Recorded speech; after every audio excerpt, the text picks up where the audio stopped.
Yo, what's going on guys, Arekkz here and welcome to ARMS. For those of you that follow my Nintendo coverage on this channel, then I'm sure you are no doubt already familiar with this game. But in the event that you're not, then ARMS is Nintendo's new fighting game for Switch. Much like how Mario Kart and Splatoon put a Nintendo twist on their respective genres, ARMS does the same. In essence, you play as one of 10 different fighters who have long extendable arms, and these arms come in different shapes and sizes, with an array of different fists or arms to choose from. You can mix and match your arms independent of one another to create some interesting combos, earn new arms to bolster your arsenal, and thanks to the variety of arms available, there is technically speaking around 9,000 different combinations if you include all 10 fighters and possible arm combos. So it's safe to say, there's a lot to play with. However, we're not here to talk about combinations, we are here to talk about the fighters. There are 10 in total, each with their own selection of base arms, as well as a couple of special abilities unique to them. So in this video, we're going to take a look at all 10, talk about what they can do, how they stack up with the rest, and just give you a chance to see them in action. So if you do enjoy this, then a like would be super appreciated. Comment down below and let me know what you guys think, if you're going to be getting this game yourself, and if so, who is your favourite fighter? Now, we're going to kick things off with my favourite character, and also a character that you've probably seen the least of since he wasn't in the global test punch, and that is Kid Cobra, although I prefer to call him King Cobra because he's so damn good. He's classified as a medium-sized character with a max jump rating of 5, meanwhile his speed is an interesting stat since there's technically 2 modes for this. By default, Kid Cobra can jump really fast, faster than pretty much all other characters, however, his default dash isn't anything to write home about, it's actually a little bit slow. That is of course until you charge. You can quick charge from behind a block, but in order to access your ability you'll need to charge by holding either jump or dash, and doing so will not only allow you to use your powered up arms, but for Kid Cobra it gives him access to a quick step. When charged, Kid Cobra goes from a speed rating of 2 all the way up to a max rating of 5. If done quickly, you can get 3 dash steps off before the charge runs out, which makes this an amazing move for dodging an incoming rush attack, a grab, or just in general circling around an opponent to find an opening.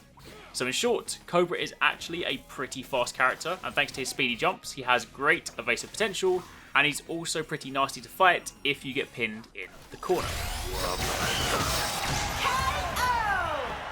Next up, let's talk about another one of the more unique characters, one of the new kids on the block, so to speak, and that is Bite and Bark. This is a robotic crime-fighting duo, and he's the only fighter who technically speaking has 3 arms. You're only able to customize Bite, the big robot man, but his companion Bark, the dog, has a bog standard boxing glove that he'll use to jab at the opponent while you're fighting.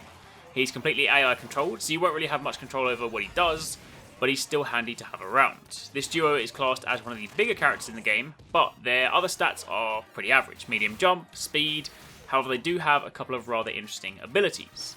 As Bite, you can jump on the top of Bark to turn that average jump into something worth talking about. Getting aerial advantage over your opponent is especially useful if you want to try and sneak in a grab, so jumping off Bark is something you want to take advantage of where possible. However, it doesn't end there. If you're punched the moment you jump on Bark, or just a tiny bit before, you'll actually be able to repel the punches like you see here. It's a pretty tight window, and if you repel the first punch, there's a momentary cooldown before you can do it again to stop you from just bouncing up and down, never getting hit. But if you do say plan to jump towards your opponent, then the first jump might save you from getting hit, in turn giving you the opportunity to follow up. It's also worth noting that when you go into rush mode, then Bark jumps on your head, and you basically combine to form this Transformer style crime fighting robot.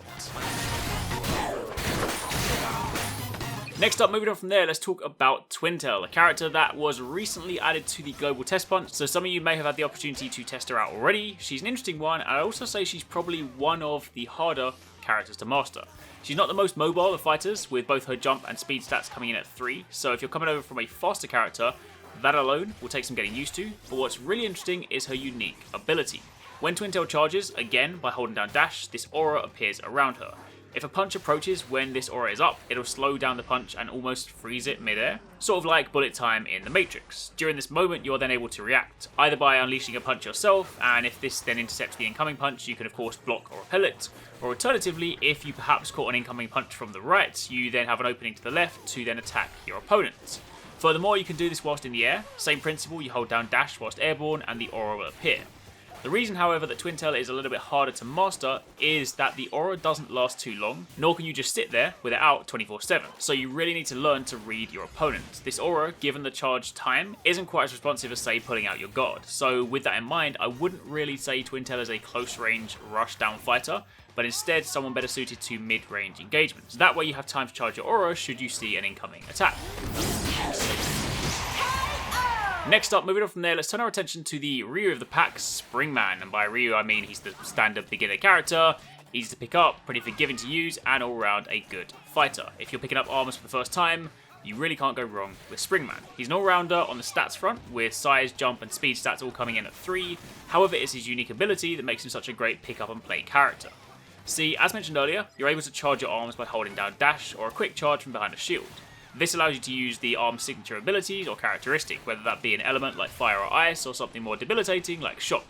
Charging is an important part of arms. However, what's special about Springman is that when he's on the last quarter of his health, i.e. when it ticks down to the final block, his arms stay permanently charged, meaning you no longer need to find an opportune moment to hold down dash for a couple of seconds to charge your arms. You are instead just free to go all out and dish out some serious damage. And of course, depending on your arm combo, this could be pretty lethal. So in situations like that, Springman is uniquely qualified to make some serious clutch comebacks.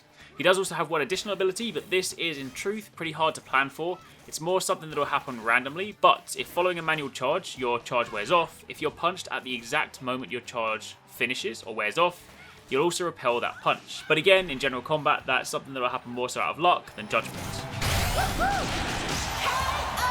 Next up, Ribbon Girl, one of these smaller but more agile fighters. She has the second best jump rating, beaten only by Kid Cobra, but you could argue that they're on par given that they both handle jumping very differently. While Cobra is the fastest in the air, Ribbon Girl is the most versatile. See, unlike other fighters who simply have one jump, Ribbon Girl can jump multiple times in the air, allowing her to essentially stay airborne for a large portion of the fight. Of course, you might not always want to do this. I mean, staying in the air does sometimes leave you pretty open to some of the vertical attacking arms. However, it also puts you in a great place to react to incoming moves and possibly go for that air grab.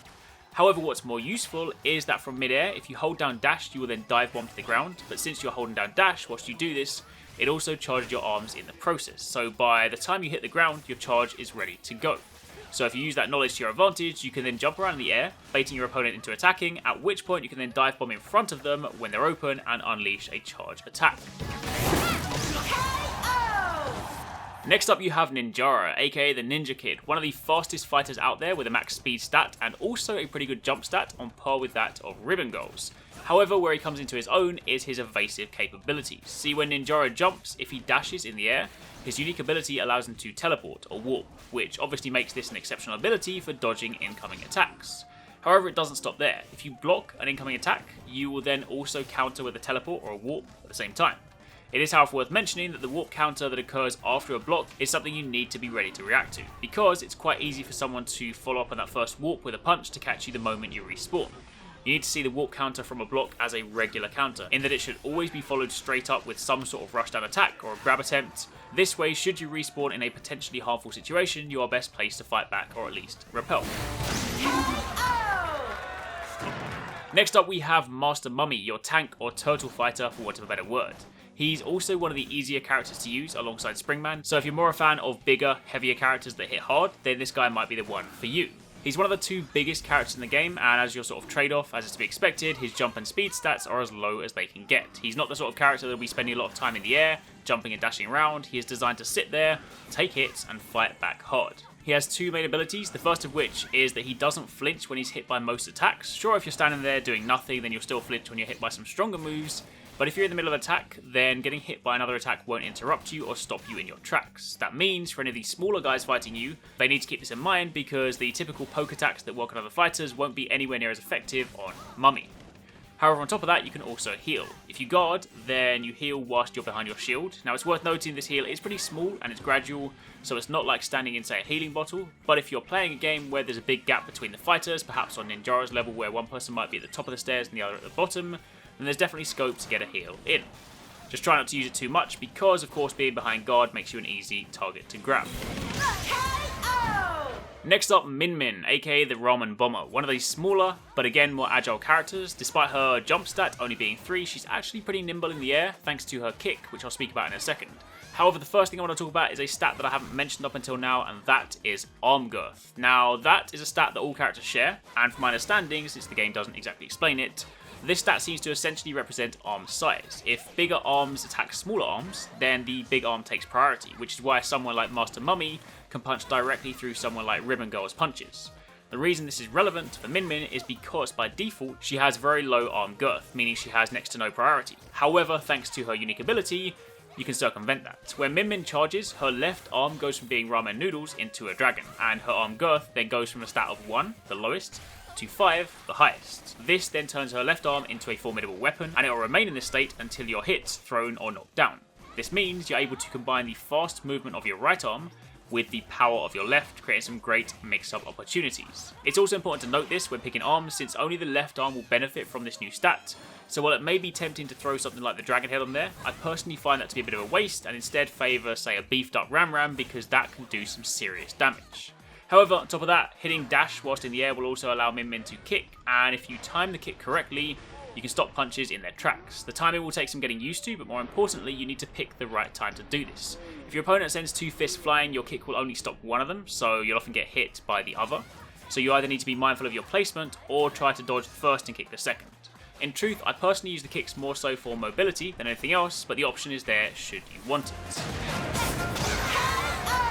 After that, we have Mechanica, the diva of arms. She is another big fighter, the only rival to Master Mummy in size, and she also has a pretty high arm girth stat, so she gets priority on a lot of hits. Everything else is pretty low though, which is to be expected on a heavy character. That being said, unlike someone like Master Mummy, Mechanica does also have considerably more mobility whilst airborne. Dashing will use her jet boosters to get around, and if you hold dash and jump together, you can actually hover mid-air for a short period of time. Again, as with the other airborne fighters, this gives you great potential to go for a quick grab, or to curve some attacks in on your opponent. However, on top of that, much like Master Mummy, Mechanica also doesn't flinch from smaller attacks, so you can use that to push through and rush down your opponent. And then finally, last but by no means least, the Voldo of arms, for any of you Soul Calibur players there, and that is Helix. Helix is a weird one, and it'll take some getting used to. I'd probably go as far as to say that he's the hardest one to master from the entire roster. He's classified as a big character, and all of his other stats are average, but his unique ability comes in the form of shapeshifting. Holding down dash will see you shrink your body down, which can help you dodge incoming attacks, especially on levels that have different degrees of elevation. However, conversely, holding down jump will allow you to extend your body instead, and moving the analog stick then allows you to pivot while standing still. This does leave the bottom half of your body quite vulnerable, but it also allows you to peek around obstacles. In truth, I think the hardest thing about Helix is actually his default set of arms. They're a little harder to use than most others. He has the dragon head similar to Minh Minh, but his defensive shield is slow to push forward and easy for your opponent to dodge, and his blob arm isn't as precise as some others. He has great potential, but I feel out of all the fighters, if you want to get the most out of him, I would strongly advise getting some more arms to broaden your roster. But either way, that is pretty much it. That was a look at the unique abilities for each of the 10 fighters. Hopefully you enjoyed the video. If you did, then a like would be super appreciated. And keep it locked because I have some more armors videos coming soon. But for the time being, thank you for watching. Take it easy. Catch you next time. Peace out.